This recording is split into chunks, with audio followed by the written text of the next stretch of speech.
Once upon a time, there was a kingdom. Its king and the queen ruled it justly and kindly. The royal couple soon gave birth to a beautiful and much longed-for baby girl.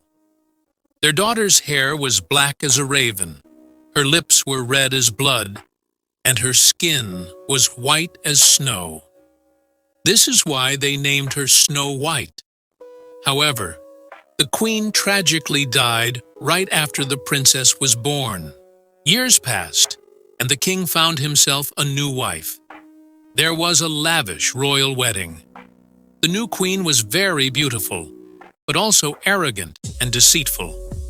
No one saw her for the mean witch she truly was. The queen's most prized possession was a magic mirror. She had secretly brought it to her chamber in the palace and would often talk to it. Every night before going to bed, she would ask, "Mirror, mirror on the wall, who's the fairest one of all?" And the mirror would always answer truthfully, "You, my queen, are the fairest in the land." One day the king fell ill, and soon the disease won over him.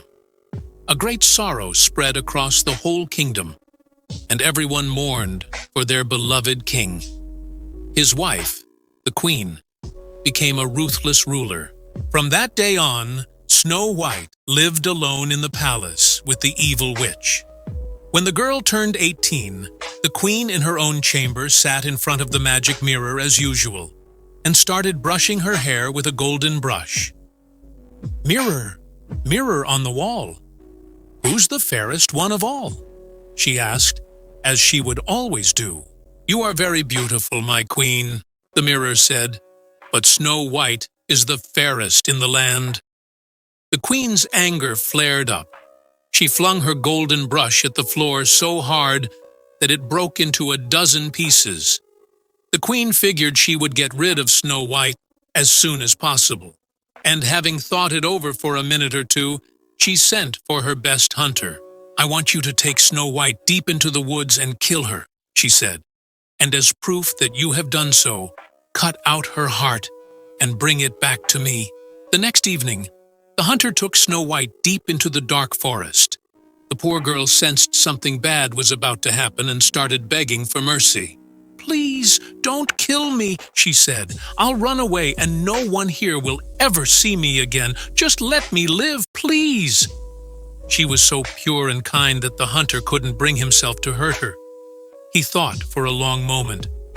"Very well, but you have to run, and you mustn't stop. You can't ever come back here. Everyone needs to think you're dead. Otherwise, we'll both be dead for real." Snow White thanked him and ran as far as she could into the dark forest. She kept running through the tangled mess of dark, gnarled trees and didn't stop to look back even once. Fear started to creep into her bones. It sometimes looked as if the trees and shrubs were turning toward her, trying to tell her something. She ran until she couldn't feel her legs anymore, but then she tripped over a branch, fell to the ground, and started rolling downhill. When she finally stopped, she saw before her a small house, completely covered with moss. Scared, she walked closer and knocked on the door. No one opened, so she decided to let herself in. It was very cozy, indeed. When she saw food and water on the table, her belly started to rumble very loudly. She hadn't eaten for a long time. There were 7 small plates and 7 small clay cups on the table.